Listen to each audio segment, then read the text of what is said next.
제가 오늘 여러분과 함께 하나님을 인생의 가치로 여긴 사람들의 이야기를 준비하면서 제가 지난주까지 좀 잘못한 게 있더라고요. 보니까 몇 번째인지를 제가 좀 잘못 체크를 한 것 같더라고요. 보니까 지난주에 제가 아마 14번째 이렇게 얘기했던 것 같은데 오늘 제가 이렇게 쭉 세어보니까 오늘 17번째 시간인 것 같아요. 저도 하면서 이상하다. 분명히 신약에서 내가 한 5분 정도 이렇게 쓴 것 같은데 14번째면 20번이 안 되는데 약간 좀 고민했던 것 같은데 이런 부분에 조금 미흡해서 너무 죄송하고요. 오늘은 구약에서 우리가 살펴보았던 하나님의 인생을 가치로 여겼던 사람들의 이 스토리를 쭉 살펴보았는데 이제 그와 구약은 제가 다뤘던 인물의 이야기는 다 끝이 났고요. 오늘부터는 신약에 등장하는 인물들을 통해서 또 그들의 이야기를 통해서 그들의 인생을 통해서 하나님은 당신을 믿고 다른 자들이 어떠한 인생의 가치를 붙들고 살기를 원하시는지 살펴보려고 합니다. 오늘 첫 번째인데 오늘은 사람이 아니고 족보입니다. 족보.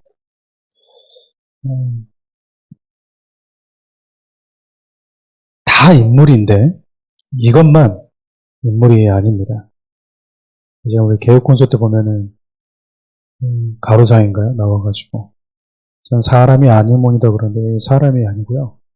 족보가 우리에게 주는 메시지가 참 많이 있더라고요. 예전에는 족보 보면 누가 누굴 낳고 뭐 했고 이걸 왜 적어놨지? 라고 하면서 막 읽을 때마다 막 재미없고 막 이렇게 어떤 스토리도 없다 보니까 쉽게 좀 지나치는 경향이 있었는데 성경이 우리에게 주는 이 족보가 주는 메시지가 참 귀하다라는 것을 조금씩 성경을 보는 눈이 열리게 되면서 하나님이 좀 가르쳐 주셨던 것 같아요.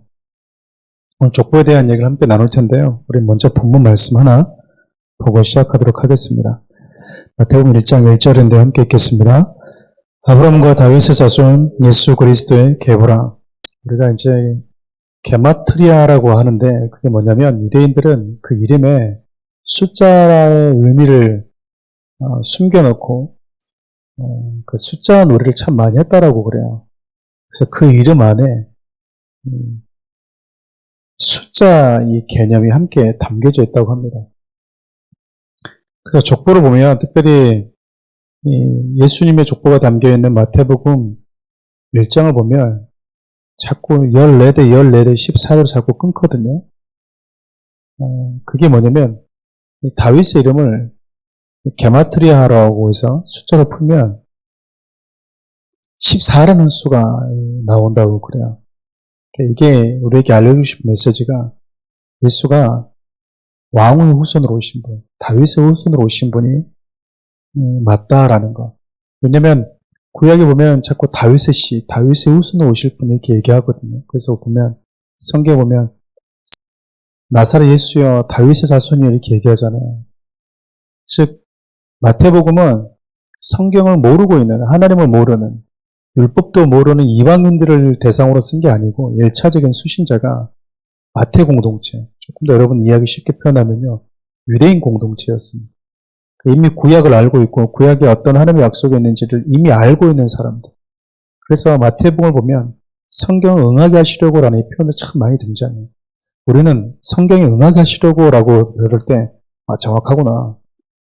예수님의 말씀 믿으신 분이구나 라고 이렇게 받아들일 수 있지만 이 유대 공동체에서 성경을 응하게 하시려고 이 말은 그러면 구약에서 율법에서 선지자들이 예언했던 오신다고 하는 분이 이분이었단 말이야? 라는 것에 대해서 자문하도록 만드는 표현이었어요. 성경에 보면 참 족보들이 많이 등장하는데 대표적인 족보 딱 하나만 좀 언급하고 오늘 족보에 대한 얘기를 하겠습니다. 제가 에녹할 때 이 부분을 언급했는데요. 창세기 5장을 보면 아담의 족보가 등장합니다. 아담의 족보가. 근데 아담의 족보가 등장할 때 창세기 5장 1절부터 2절, 3절 쭉 보면 어떤 내용이 있냐면 하나님의 인간을 당신의 형상대로 창조하셨다라고 얘기를 해요. 그러니까 본래 인간이 어떤 존재였는지를 가르쳐 주기 위해서 아담의 족보를 썼다라는 거예요.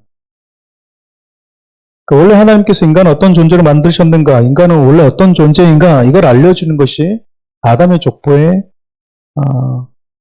의도였다라는 거죠. 두 번째는, 그러면 하나님은 인간을 당신의 형상대로 창조했는데 범죄한 이후에 인간은 어떤 존재로 전락해버렸는가, 그것이 바로 누군가를 낳다가 어느 정도 인간이 이 땅에서 살다가 사라지는 존재, 죽는 존재로 전락해버렸다. 그리고 나서 낳고 살다가 죽다가 낳고 살다가 죽다가 반복하다가 에녹에 와서 이 죽음이 갑자기 정상적이지 않는 예외가 있는 경우가 생기게 됐어요. 모든 사람은 다 죽어야 되는데 예외적인 인물이 나타났기 때문에 그렇습니다. 그게 바로 에녹이었습니다. 하나님과 동행함으로 인해서 이 땅에서 하나님 나라로 옮겨진 자. 그 말은 마치 골로새서 바울의 고백처럼 예수를 믿는 자들은 사망에서 하나님의 아들의 나라로 옮겨지듯이 생명으로 옮겨지는 그림을 우리에게 보여주는 것이죠. 그래서 아담의 족보는요, 누가 누구를 낳았냐도 중요하지만 본래 인간이 어떤 존재였고 그 인간이 하나님을 떠나고 범죄하면서 어떤 존재로 전락해버렸는지, 나아가서 그렇게 죽음 아래 있는 자들이 다시 생명으로 옮겨지기 위해서는 반드시 어떤 일이 있어야만 되는지, 즉 하나님 우리에게 오셔야만 가능하다는 것에 대한 메시지가 아담의 족보예요. 예수님의 족보는 우리에게 뭘 알려주는가? 예수님의 족보에 몇 가지 특징이 있습니다. 참 많이 있는데 그중에 제가 두 가지만 시간 관계상 여러분과 좀 나눠보고 싶은데요. 첫 번째, 예수님의 족보는요, 족보가 깨끗하지가 않습니다. 참 우리가 좀 예수님께 이런 말을 하는 게 참 좀 상스럽게 우리 주님 받아들일 수도 있지만, 예수님의 족보가 개족보 같아요. 어떻게 보면 좀 족보가 좀 깨끗하지가 않습니다. 왜 이렇게 족보가 중요하냐면, 1세기 당시 유대인들은요, 족보를 너무나 중요하게 여겼습니다. 여러분 잘 아시다시피 이스라엘 백성들이 많은 나라에 이 포로가 되잖아요. 바벨론에, 또 애굽의 노예였다가, 또 로마에, 여러 가지 여러 나라의 침입을 받고, 또 여러 사람들에게, 또 여러 민족들에게 노예 생활하다 보니까 자꾸 피가 섞이고 순수한 혈통 자체가 자꾸 유지되지 못해 왔던 거예요. 유대인들은 예수님 당시에도 여러분 보시면 아시겠지만 사마리아인들, 즉 피가 섞인 사람들 되게 불경스럽게 봤거든요. 개, 돼지처럼 보았습니다. 자신들만 그 오랜 시간 속에서 정통성을 유지하고 있는 피가 섞이지 않은 사람으로 보았다고요.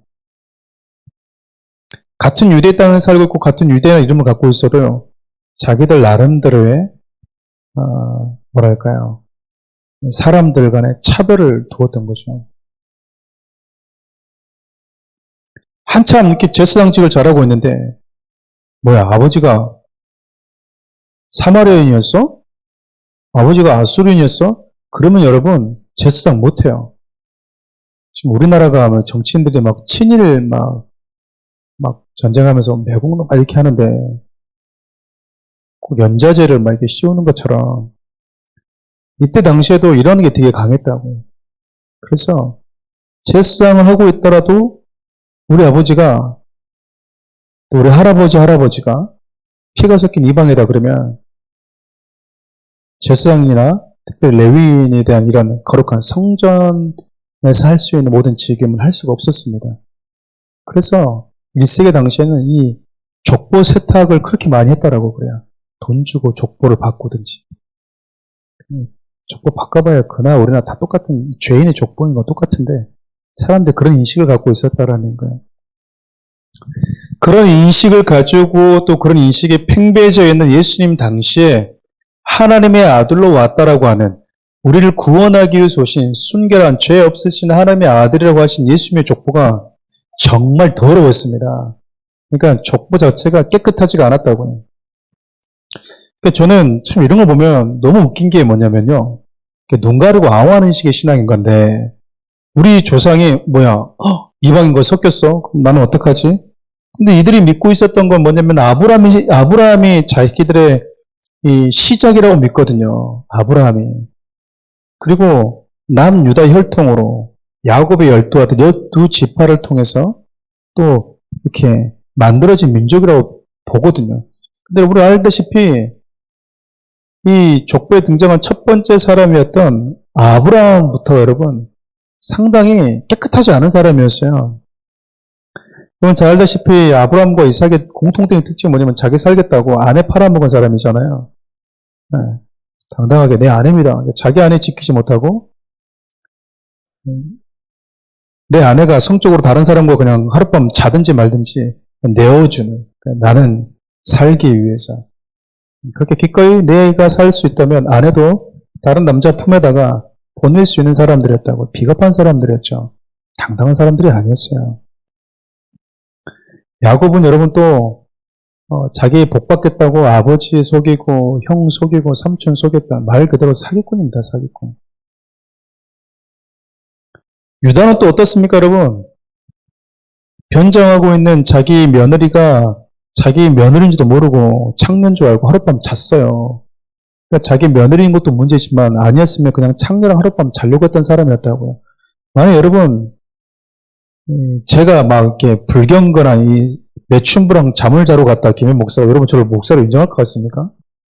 제 혈통으로 나올 몇 대 후손을 통해서 여러분들 구원할 거라고 하면 여러분들이 기가 차서 웃어버릴 거예요. 며느리랑 잠을 잤어요. 유다는. 이방 여인도 있었다고. 이방 여인도. 다윗 그런데 여러분 올라가면 이세가 아버지잖아요. 그 위로 올라가면 할아버지가 보아스예요. 근데 보아스의 어머니는 라합이거든요. 여러분 아시다시피 라합이 누굽니까? 라합이 여리고성에서 창기했던 여자잖아요. 그잖아요. 룻은 또 누구예요? 보아스가 룻과 결혼해서 결국 이제 이세와 오벳, 그 다음에 이세, 그 다음에 다윗까지 내려온 건데 이방 여인이잖아요. 자기 할머니들 다 이방이에요. 그러니까 다윗이 우리 조상님이라고 하는 모든 사람들이 올라가 보면 족보가 이방인이다니까요. 저는 이제 청년 사역을 좀 오래 했었으니까 청년들 사역하다 보면 가끔씩 자매님들이 저한테 이렇게 얘기합니다. 목사님 기도해 주세요. 뭘요? 다 그런 건 아니니까요. 배우자를 위해서 기도해서 이렇게 부탁할 때 어떻게 얘기할까요? 믿음도 너무 좋았으면 좋겠고요. 진짜 믿음이 있으면 좋습니까? 믿음이 최고의 목사님. 정말 믿음만 있으면 좋겠어요. 그럼 제가 늘 그러죠. 거짓말하지 말라고. 거짓말하고 있다. 믿음 있으면 여러분 믿음만 보지 않아요. 이렇게 기도 목록들이 있는데 그 중 하나가 뭐가 있냐면 목사님 저는요 이런 사람이 좋겠고 이런 사람이었으면 좋겠고 그리고 신앙이 3대 4대였으면 좋겠어요. 엄마 아빠 할아버지가 다 신앙인이었으면 좋겠어요. 라고 부탁하는 기도하는 분들이 있어요. 그런 마음을 갖고 기도하는 것까지 말릴 수는 없죠. 그런데 소개팅을 갔다가 와서 저에게 이제 보고 아닌 보고를 해요. 목사님 또 소개팅 갔었는데 그래요. 갔다 온다고는 어떻게 잘 됐어요. 그러면 목사님 다 좋은데요. 그냥 안 만나려고요. 왜요? 문제가 있어요. 아니 신앙도 좋은 것 같고 그냥 직장도 건강한 직장이 있는데 그럼 뭐가 문제예요? 몸이 안 좋아? 아니 그게 아니고요. 부모님이 신앙생활을 안 해요. 그래요. 부모님이. 그래서요. 우리 집은 할아버지 할머니 계속 교회 다녔는데 그쪽은 시어머니 시아버지가 교회를 안 다니신다. 내가 만나는 그 사람만 일대라는 거야. 그래서 어떻게 했어요? 그것도 만나봐요. 그러면 못 만나겠다고 통보하고 왔는데요. 그래. 그것 때문에 네. 그러면 제가 그러죠. 아브람도 일대였어. 아브람도 우리가 도대체 신앙의 일대라는 기준을 어디서 잡는지 모르겠어요. 자기 좋은 데다가 좋고 자기가 원하는 걸 쓰다가 기준을 잡잖아요. 우린 여기서부터 일대. 그럼 그 위로 올라가면 끊어진 거 아닙니까? 우리 전부 다 아담의 후손들인데 노아의 자식들이고 참 우리가 가지고 있는 기준이 얼마나 웃긴지 몰라요. 어쨌든 예수님이 타고 오셨던 혈통조를 가지고 오셨던 이 위의 조상들의 모습은 변변치 않은 소위 우리가 얘기하는 족보가 왕족의 족보라든지 깨끗한 족보, 순결한 정통 속에 있는 족보가 아니라 죄의 냄새가 가득한 족보였다라는 겁니다. 두 번째, 여러분, 예수님의 족보에는 여성들의 이름이 기록이 되어져 있어요. 뭐 이름만 하면 네 명의 이름이 기록되어 있고 여성까지 한다면 뭐 5명의 여인이 들어있지만 알다시피 여러분 다말은 유다의 며느리입니다. 자기 시아버지랑 잠을 잤죠. 라합은 여리고 가나안의 여리고성의 창기였죠. 룻은 모압 여인이었습니다. 모압 여인, 이방인이었죠. 우리의 아내는 바세바죠. 이 욕정에 불탔던 자기 남편이 아닌 다윗으로 인해서 아들 낳은 여인 아니겠습니까? 그리고 마리아, 총 5명의 여성 이름이 등장하는데 족보에 여성의 이름 등장하는 게 뭐 중요할까? 그런데 여러분 구약의 그 어떤 족보에도요 여성 이름이 들어가 있는 건 없어요. 족보에는 항상 남자만 들어갑니다.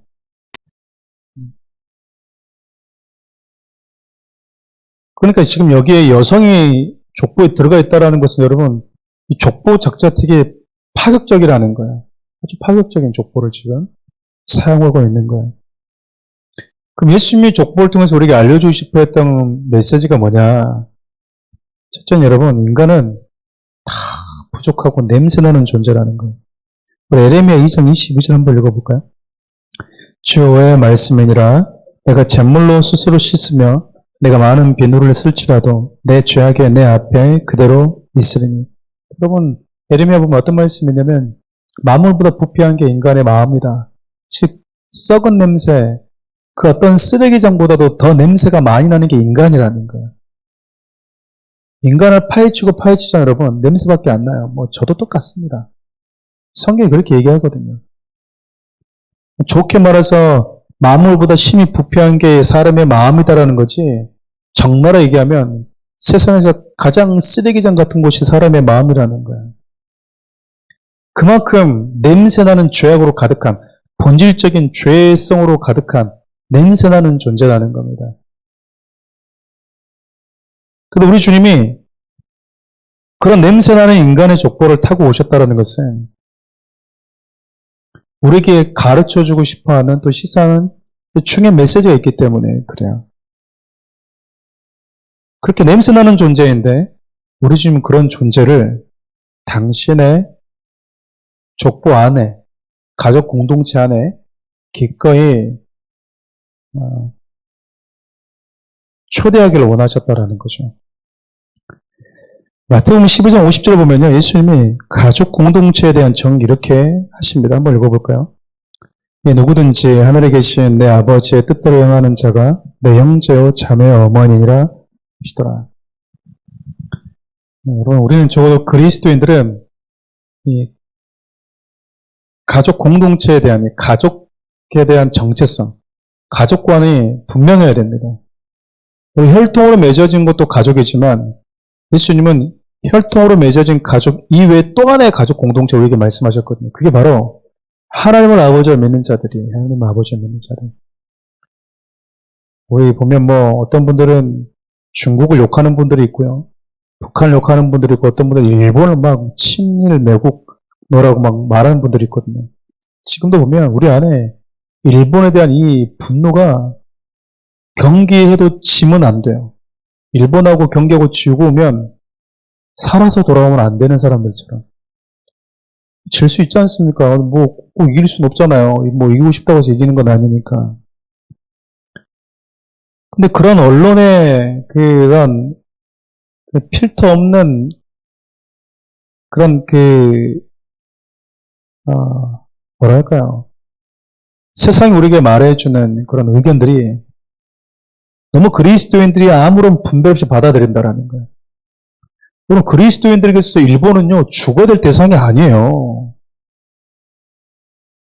우리나라에게 있어서, 특별히 그리스도인들인 우리에게 있어서 여러분, 일본은 폭탄 맞아서 망해져야 되는 나라가 아니라니까요. 코로나에서 망해야 되는 나라가 아니에요. 그거는 중국도 그렇고, 일본도 그렇고, 북한도 똑같아요. 그렇게 따지면 여러분, 우리는 베트남에서 박항서 감독이 절대 영웅이 될 수 없다고요. 돼서도 안 되고. 우리가 얼마나 못쓸 짓을 많이 했습니까? 그리스도인은 하나님을 아버지로 믿고, 즉 예수 그리스도를 통해서 죄사함을 받고 하나님을 아버지로 부르는 모든 자들을 가족으로 받아들이는 거예요. 한 공동체로 받아들이는 거라고요. 사회에서 아무리 과거의 그 어떤 행적들 때문에 죽어야 되고 해야 되고, 맞아요 여러분, 그래야 되죠. 또 그런 아픔이 있는 건 사실이죠. 여러분, 지금 응애응애 태어나는 그 아이를 보면 우리가 그런 말 할 수 있을까요? 너는 핏줄이 일본 놈의 핏줄이기 때문에 너는 우리나라를 압제했기 때문에 넌 죽어야 되라고, 지금 일본에 태어나는 그 아이들이 초롱초롱한 눈방울을 보면서 그를 연좌지로 삼아서 단정하고 이렇게 정죄할 수 있냐, 그거예요. 그럴 권한이 우리에게 없어요. 그리스도인은 예수님 말씀하신 것처럼 하나님의 뜻대로 행하는 자가 내 형제요 내 자매다. 그러면 역으로 보면 하나님의 뜻대로 행하지 않는 자는 아직 그리스도 안에서 가족 공동체가 안 됐다라는 거잖아요. 그렇지 않습니까? 지금 예수님이 냄새나는 모든 자들에게 뭐라고 지금 얘기하고 있는 거냐면, 다 나에게 와라. 하나님의 자녀 공동체가 되는 곳으로 초대하고 있는 거예요. 요한복음 6장 37절 함께 볼까요? 아버지께서 내게 주시는 자는 다 내게로 올 것이요 내게 오는 자는 내가 결코 내쫓지 아니하리라. 하나님께 오는 자는 누구든지 이사야 1장 18절도 함께 볼까요? 여호와께서 말씀하시되 뭐라 우리가 서로 변론하자 너희의 죄가 주홍 같을지라도 눈과 같이 이어질 것이요 진홍같이 붉을지라도 양털같이 희게 되리라. 네가 아무리 죄를 짓고 냄새나는 죄성을 가진 본질적인 죄인이라더라도 지워지지 않는 비누, 그 어떤 세상의 비누로 지워지지 않는 죄가 묻어있는 존재를 하더라도 우리 주님 앞에 오면 하나님은 너를 내쫓지 않는다. 나에게 오면 된다. 나에게 오면 된다.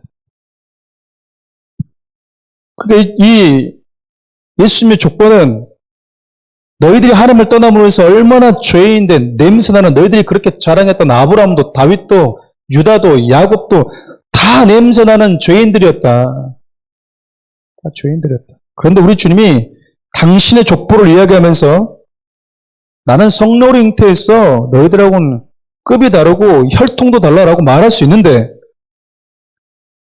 인간의 족보로 혈통적으로 당신이 계보를 타고 내려왔던 사람들이 일일이 얘기하는 것은요, 나는 이렇게 냄새나고 실수하고 범죄했던 모든 자들까지 다 내 가족 공동체로 삼고 있다, 그 말이에요. 그러니까 여러분, 예수님의 족보는요, 초대장이에요, 초대장. 마태복음 1장에 기록된 족보의 또 다른 이름은 초대장과 똑같습니다. 로마서 10장 11절 13절 함께 읽겠습니다. 성경에 이르되 누구든지 그를 믿는 자는 부끄러움을 당하지 아니하리라 하니 유대인이나 헬라인이나 차별이 없음이라. 한 분이신 주께서 모든 사람의 주가 되사 그를 부르는 모든 사람에게 부여하시도다. 누구든지 주의 이름을 부르는 자는 구원을 받으리라. 뭐라고 지금 얘기하고 있는가? 유대인의 입장에서는 파격적인 이야기를 하고 있는 거, 바울이. 차별이 없는 복음, 유대인이나 헬라인이나 이방인이나 야만인족까지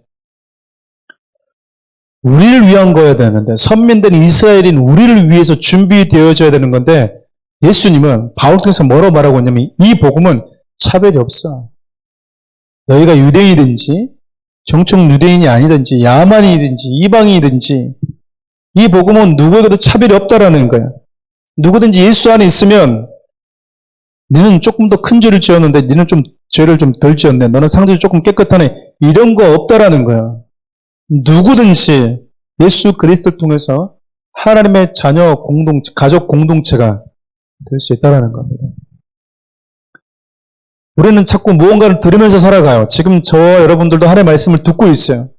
근데 여기를 떠나면 자꾸 뉴스를 통해서, 다른 사람을 통해서 세상 돌아가는 말들을 또 듣게 될 거야. 우리가 하나님의 말만 듣는 게 아니고 세상에 수많은 말을 듣습니다. 그럼 여러분, 우리는 사람들을 어떻게 봐야 되고 영혼들을 어떻게 봐야 되고 어떤 국가관을 가져야 되고 우리에게 상처 줬던 나라와 민족들을 향해서 어떤 마음으로 그들을 바라봐야 되는가?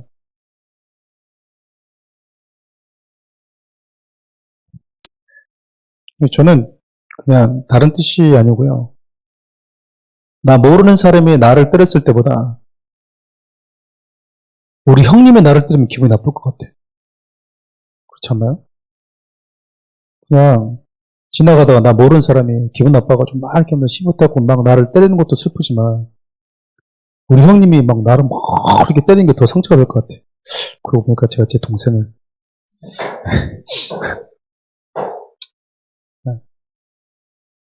우리가 상관없는 일본이 우리에게 상처 준 것도 아픔이지만 같은 민족이라고 우리 등에다 칼 꽂는 북한도 여러분 일본 못지않은 상처를 줬어요.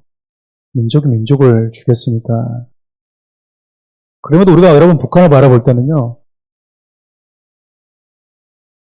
그곳에 있는 영혼들이 예수를 통해서 구원받을 영혼들로 보여야 되는 겁니다. 그럼 저는 분명하게 말할 수 있는 게 뭐냐면요.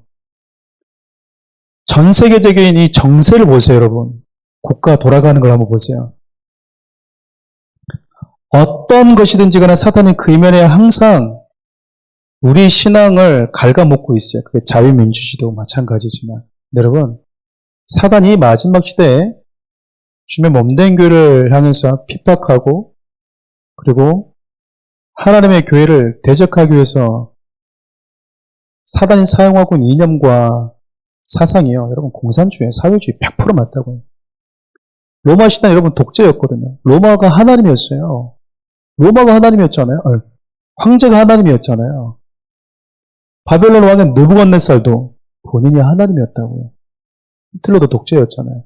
공산주의 여러분 우상화되고 있어요. 무슨 김정은이가 하나님입니까?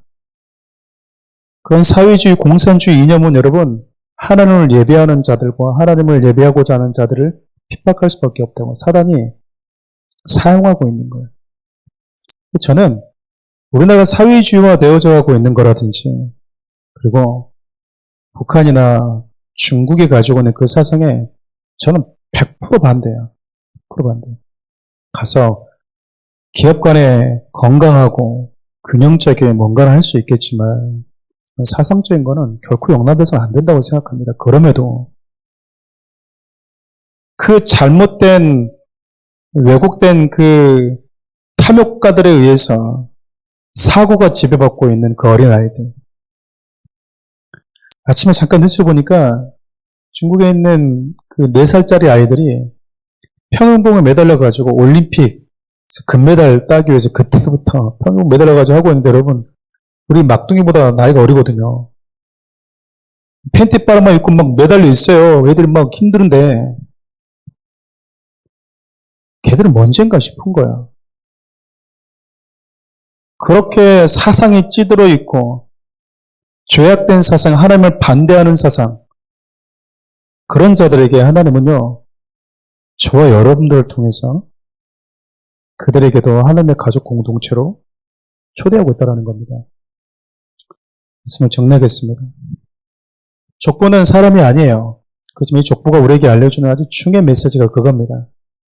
우리는 다 썩어서 냄새나서 사라지는 죄인들일 뿐이다.